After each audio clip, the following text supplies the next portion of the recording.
हाय बच्चों, वेलकम है आप सभी का आपके अपने इस चैनल एसाज मैथमेटिक्स पर। सभी मेरे प्यारे विद्यार्थियों, भाइयों बहनों को सीताराम स्वागत करता हूं मैं आप सभी का हमारे इस ऑनलाइन प्लेटफॉर्म एसाज मैथमेटिक्स पर। बच्चों, आज की क्लास रहेगी अपनी प्रश्नावली 4 की। पिछली दो क्लासों के अंदर जो है अपन ने प्रश्नावली 3 को फिनिश किया अच्छे से, और आई होप आपने अगर ध्यान से देखिए तो आपको सब अच्छे समझ में आया होगा। अब आगे बात करते हैं अपन बच्चों, तो आज की जो प्रश्नावली अपनी प्रश्नावली 4 का प्रश्नावली 4 का नाम आपके सामने लिखा हुआ है दो चरों वाले रैखिक समीकरण। सर, हर बार तो हम जो है क्या करते हैं, बेसिक सूत्रों और परिभाषाएं करवाकर फिर प्रश्नावली को स्टार्ट करते हैं। आज मैं पहले स्टार्ट कर रहा हूं क्योंकि इसके अंदर ज्यादा कोई सूत्र परिभाषा है नहीं, मात्र 2 या 3 मिनट लगेंगे अपन को लिखने में। तो इस साइड में मैं थोड़ा सा आपको लिखवा देता हूं इसके बारे में ये चीज क्या है।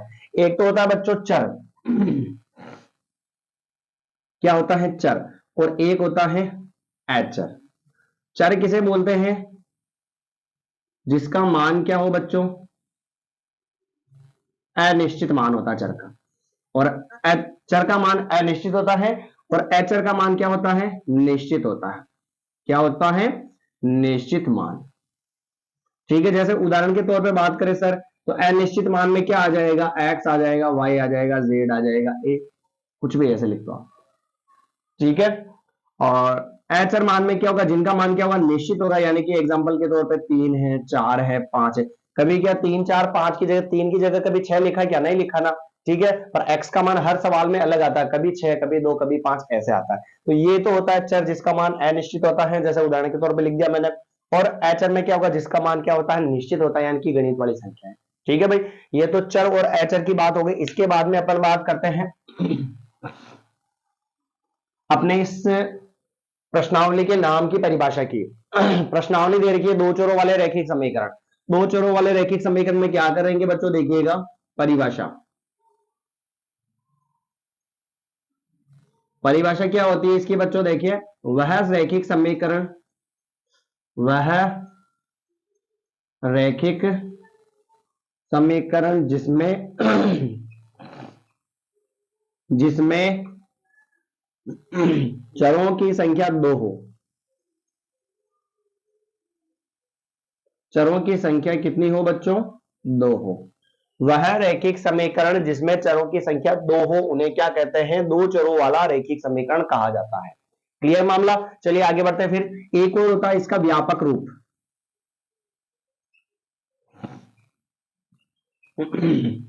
व्यापक रूप, व्यापक रूप क्या होगा बच्चों, तो व्यापक रूप होता है A X plus B Y plus C is equal to 0। ये होता है व्यापक रूप। वह रैखिक समीकरण जिसमें चरों की संख्या 2 हो उसे अपन दो चरों वाला रैखिक समीकरण कहते हैं। और दो चरों वाले रैखिक समीकरण का व्यापक रूप A X plus B Y plus C होगा। क्यों? यहां पर देखिएगा, जहां ए बी और सी वास्तविक संख्याएं हैं,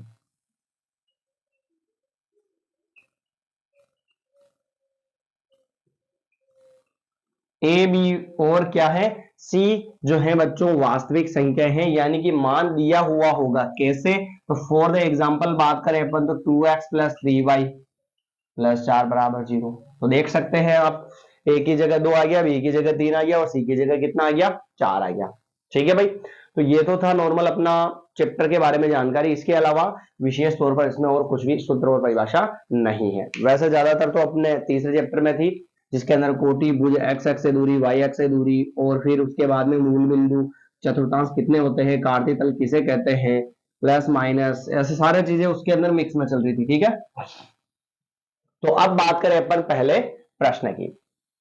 विशेष तौर पर सूत्र और परिभाषाएं जो भी मैं आपको लिखवाता हूं ना बच्चों, वो सारी आपको याद होनी चाहिए। ठीक है, एक बार रिपीट कर लेते हैं। दो चरों वाला रैखिक समीकरण, तो एक ऐसा रैखिक समीकरण जिसमें चरों की संख्या कितनी हो, 2 हो, उसे दो चरों वाला रैखिक समीकरण कहा जाता है। फिर व्यापक रूप, तो A X plus B Y plus C बराबर क्या होगा, 0। ये होगा व्यापक रूप, जिसके अंदर ए और बी और सी क्या होगी, वास्तविक संख्याएं होगी, और एक्स और वाई चर होंगे। जिसके और चर किसे बोलते हैं, तो जिसका मान अनिश्चित होता है उसे चर बोलते हैं। और अचर क्या होगा, जिसका मान क्या होगा, निश्चित होगा, उसे क्या बोलते हैं, अचर बोलते हैं। ठीक है भाई, चलिए।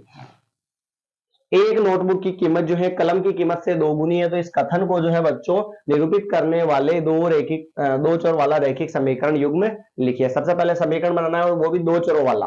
कंडीशन दे रही है उसके हिसाब से। तो प्रश्न ने कहा एक तो है नोटबुक और एक क्या है, कलम। तो हम क्या करेंगे बच्चों, समझिएगा ध्यान से। माना कि नोटबुक, माना कि नोटबुक की कीमत बराबर क्या मान लेंगे, x, तथा दोनों की कीमत अलग होगी, तो कलम की कीमत मान लेते हैं हम x रुपया और ये हो गया y रुपया। ठीक है, माना कि नोटबुक की कीमत मान ली अपन ने x और कलम की कीमत क्या मान ली अपन ने, y मान ली। अब आपको क्या करना है, प्रश्न के हिसाब से चलना है, प्रश्न के हिसाब से जैसा प्रश्न कहे वैसा करना है। तो यहां पर क्या लिख दूंगा मैं, प्रश्नानुसार। देखिएगा, नोटबुक की कीमत कलम की कीमत से दो गुनी है, तो नोटबुक की कीमत कलम की कीमत से दो गुनी है, तो नोटबुक की कीमत कितनी है बच्चों, x है, और ये जो है कलम की कीमत, कलम की कीमत क्या है, y।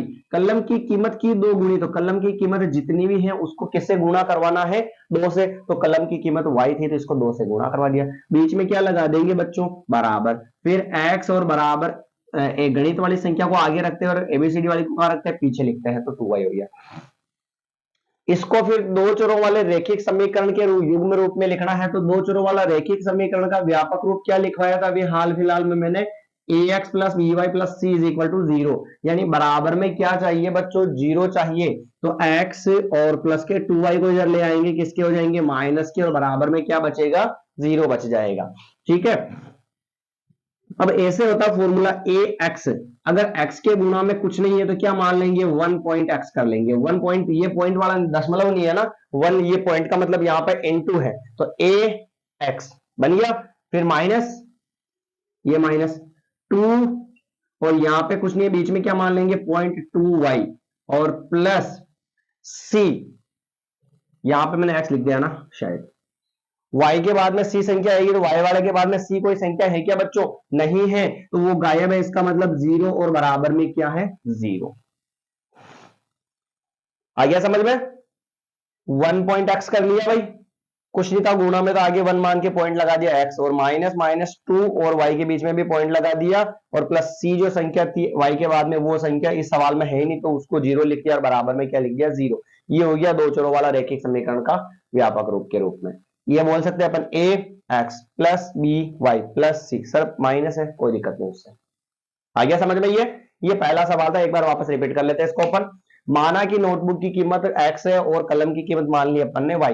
नोटबुक की जो कीमत है वो क्या है, x, कलम की कीमत क्या है, y। कलम की कीमत की दो गुनी, तो कलम की कीमत जो भी है उसको किससे गुणा करवा देंगे, दो से गुणा करवा देंगे, तो x का तो x, बराबर का बराबर y इंटू दो कितना होगा, 2y, प्लस के 2y इधर आ जाएंगे, किसके हो जाएंगे, माइनस के, और बराबर में क्या आ जाएगा, जीरो आ जाएगा। ठीक है भाई, अब क्या करेंगे बच्चों अपन, यहाँ पे व्यापक रूप में लिखना पड़ेगा, तो इसके गुणा में कुछ नहीं, एक मान लिया, और माइनस का माइनस, दोनों के बीच में पॉइंट लगा दो, और सी वाली संख्या गायब है, तो जीरो लिख के बराबर में जीरो का जीरो, खत्म। ये पहला सवाल।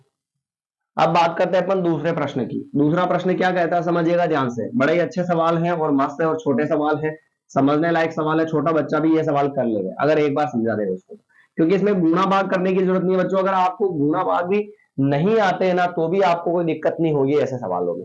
ठीक है ना, तो अगला सवाल अपन अभी पढ़ लेते हैं, और मैं सवाल यहाँ पर देख लेता हूं, आप भी अपनी बुक के अंदर सर्च कर लीजिएगा सवाल को,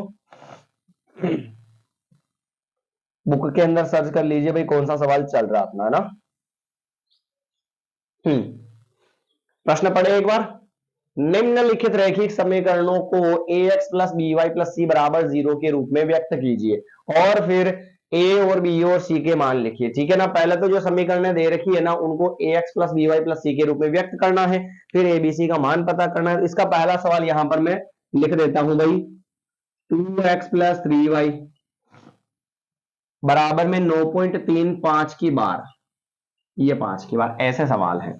इसको बच्चों व्यापक रूप में लिखना है, ax plus B Y plus C के रूप में लिखना है बच्चों। इसके रूप में लिखना है तो जरा देखो, इसमें बराबर में क्या दे रखा है, जीरो दे रखा ना, तो इसको भी इधर ले आओ आप, 2x प्लस 3y, और प्लस का 9.35 बार इधर आएगा, किसका हो जाएगा, माइनस का हो जाएगा, बराबर में क्या आएगा, जीरो आ जाएगा। आ गया समझ में। अब ए एक्स ऐसे, तो मैंने क्या कहा था अभी थोड़ी देर पहले कि दोनों के बीच में कुछ नहीं है तो क्या मान लो इनटू, तो ये 2 पॉइंट एक्स हो गया और प्लस 3 पॉइंट क्या मान लिया वाई मान लिया और माइनस 9.3 बार है जो का जो बराबर में 0 हो गया। कोई दिक्कत है क्या? अब देखना आप समझना ध्यान से, x के गुणा में तो a होता है, इधर देखो x के गुणा में क्या है 2 है, तो यहां पर लिख दूं मैं तुलना करने पर, तुलना करने पर a का मान कितना हो जाएगा प्यारे बच्चों 2 हो जाएगा भाई। ठीक है, फिर आगे बढ़े, y के गुणा में b होगा, y के गुणा में b होगा, y के गुणा में b होगा बच्चों, तो y के गुणा में b है, तो यहां पर देखो आप y के गुणा में क्या है 3 है, तो b का मान कितना हो गया 3 हो गया। फिर y के बाद में अचर संख्या c होगी, y के बाद में अचर संख्या ये है, यानी c बराबर 9.35 बार, और माइनस है तो उस माइनस को भी साथ में उठाना। आ गया समझ में? बराबर वाली जो भी संख्या थी उसको उधर ले आए अपन, तो माइनस की हो गई, बराबर में 0 हो गया, 0 हो गया। फिर दोनों के बीच में कुछ नहीं था तो इनटू पॉइंट मान लेते हैं, और इधर भी पॉइंट मान लेते हैं, और इधर वैसा वैसा डॉट, डॉट इसलिए मानते हैं किसकी फॉर्म में दे रखा है, इसलिए ये हो गया A X plus B Y plus C is equal to 0। ठीक है, ए बी और सी तीनों के मान उठा लिए, माइनस है तो माइनस को भी साथ में उठाना आपको। क्लियर? ये था अपना पहला सवाल दूसरे का। अब बात करते हैं अपन दूसरे के दूसरे प्रश्न की। बच्चों बहुत ही आसान सवाल है, थोड़ा सा आपको ध्यान रखना। इधर देखिए दूसरा सवाल, दूसरा प्रश्न ये है x माइनस वाई बटेवा 5, x माइनस वाई बटेवा 5 माइनस 10 बराबर 0। ये अपना सेकंड सवाल है, सेकंड वाले का। सबसे पहले तो बच्चों बराबर में 0 होना चाहिए, 0 है या नहीं है भाई? 0 है, तो पहला मामला तो क्लियर है अपना। आगे बढ़िए। अब इसके गुणा में कुछ नहीं, x के गुणा में कुछ नहीं, तो मैंने कहा था 1 पॉइंट x ऐसे लिख देंगे, बताया था फिलहाल अभी थोड़ी देर पहले। तो इसके गुणा में कुछ नहीं, 1 पॉइंट x लिख दिया, माइनस माइनस, इसके ऊपर भी y के आगे कुछ नहीं है तो क्या मान लेंगे 1, और इसके नीचे क्या लिख देंगे 5, और बीच में लगा देंगे पॉइंट, और माइनस के 10 बराबर क्या हो जाएगा 0 हो जाएगा। कोई दिक्कत है क्या इसमें? नहीं है ना भाई? गुणा में कुछ नहीं था तो 1 मान के पॉइंट लगा दिया, इधर भी ऊपर कुछ नहीं था तो 1 मान के पॉइंट लगा दिया, और इधर माइनस के 10 और बराबर में 0 का 0। अब कर लेते हैं इसकी तुलना। तुलना करेंगे अगर अपन बच्चों, तुलना करने पर, तुलना करने पर देखना x के गुणा में आगे a होता है, तो x के साथ में यहाँ पे कितना है 1 है, तो a का मान 1 हो गया। y के साथ में आगे b होता है, तो y के साथ में यहाँ पर कितना है भाई 1/5 है, और माइनस है तो माइनस को भी क्या करना पड़ेगा अपने को साथ में उठाना पड़ेगा, तो ये माइनस भी साथ में ले लिया यहाँ से। ठीक है, ये तो a का मान है, y के आगे बड़ा b का मान होता है, और बाद में जो संख्या होती है वो क्या होती है c का मान होती है, तो c का मान माइनस 10 हो गया। आ गया समझ में सभी को? ठीक है भाई, ये था अपना दूसरा सवाल। अब बात करते हैं अपन तीसरे प्रश्न की। तीसरा प्रश्न क्या कहता है देखिएगा, अपनी बुक के अंदर एक बार रीड कर लीजिएगा। तीसरा कहता है कि माइनस 2x प्लस 3y बराबर 6, माइनस 2x प्लस 3y बराबर क्या दे रखा बच्चों 6 दे रखा। अपने को ये सवाल दे रखा, समझिएगा ध्यान से। बराबर में 0 चाहिए, ax plus by plus c बराबर में क्या चाहिए बच्चों 0 चाहिए, और जब बराबर में 0 चाहिए तो माइनस के 2x प्लस 3y और प्लस का 6 इधर आएगा, तो माइनस का बराबर में क्या हो जाएगा 0 हो जाएगा। आ गया समझ में? फिर बढ़ते हैं आगे।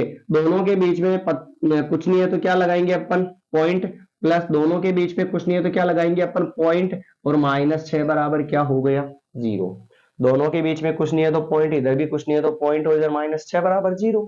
खत्म मामला भाई। आगे बढ़े, चलिए तुलना करते हैं। तो x के साथ में a होता है, इधर x के साथ में -2 है, तो यानी कि तुलना करने पर, लिखवा रहा हूं जैसे ही लिखना बच्चों, एग्जाम के अंदर भी नंबर अच्छे आएंगे और क्लियर मामला सही रहेगा। x के आगे a होता है, और इधर x के आगे क्या है -2, तो a का मान क्या हो गया माइनस का 2 हो गया। फिर y के आगे क्या होता है b होता है, तो y के आगे यहाँ पे कितना है 3 है, तो b का मान क्या हो गया 3 हो गया। फिर y के बाद में अचर संख्या c होती है, y के बाद में यहाँ पर कितना है भाई 6 है, और वो भी माइनस का, तो माइनस को भी आपको क्या करना है साथ में उठा लेना है। कोई दिक्कत है क्या भाई? नहीं है। चलिए बात करते हैं अगले चौथे प्रश्न की। चौथा प्रश्न क्या कहता है समझिएगा ध्यान से। चौथा प्रश्न कहता है कि x बराबर 3y, बहुत ही इजी और आसान सवाल है भाई। x बराबर 3y, अपन ने कहा था कि बराबर में क्या चाहिए हमें 0 चाहिए, और 0 चाहिए तो देखिएगा x और प्लस का 3y इधर आएगा तो किसका हो जाएगा माइनस का, और बराबर में क्या हो जाएगा 0 हो जाएगा। x के गुणा में कुछ नहीं है तो क्या मान लेंगे भाई 1 मान के पॉइंट कर लेंगे, 1.x हो गया। फिर माइनस इधर 3 पॉइंट y लिख लेंगे। y के बाद में कोई संख्या है क्या भाई? नहीं है। और यहां पर y के बाद में क्या होता है? c होता है, और वो संख्या ही गायब है भाई, तो उसको क्या मान लेंगे? 0। और बराबर में भी 0।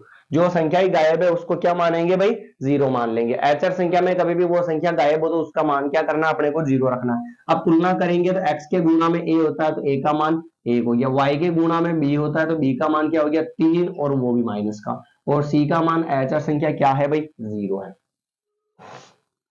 आया समझ में? हो गए अपने इस क्लास के 4 सवाल। दूसरे के 5वां देखते हैं अपन। उतारने की कोई जरूरत नहीं है बच्चों, आप साथ का साथ समझते चले आराम से, बस समझ में आ गया तो आप खुद कर लोगे, कोई दिक्कत नहीं। 2x बराबर -5y दे रखा है। अगला सवाल 5वां देखिएगा, ये दे रखा है भाई। बराबर में क्या चाहिए अपने को? बराबर में क्या चाहिए? 0 ही चाहिए ना? दिख रहा सभी को?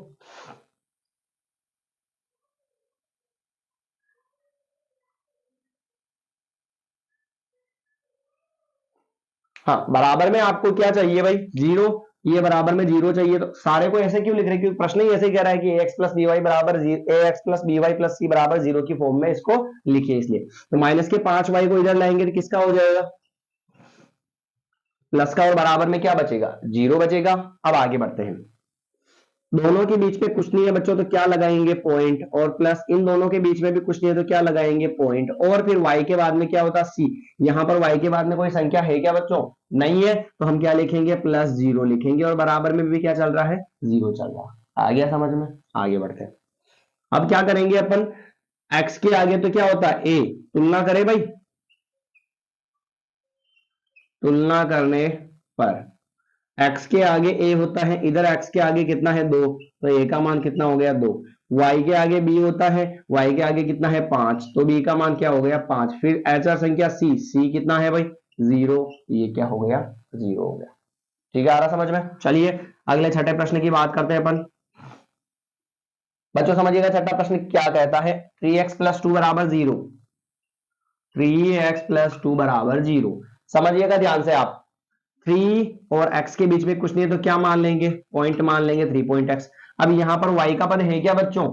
y का पद होना चाहिए। यहां पर y का पद नहीं है तो अपन क्या करेंगे? 0 पॉइंट y मान लेंगे। कभी भी अचर संख्या गायब हो तो 0 मानते हैं, y वाला पद गायब हो तो 0 पॉइंट y मानते हैं, x वाला पद गायब हो तो x पॉइंट क्या मानते हैं? 0 मानते हैं। ये चीजें थोड़ी सी आपको दिमाग में रखनी है।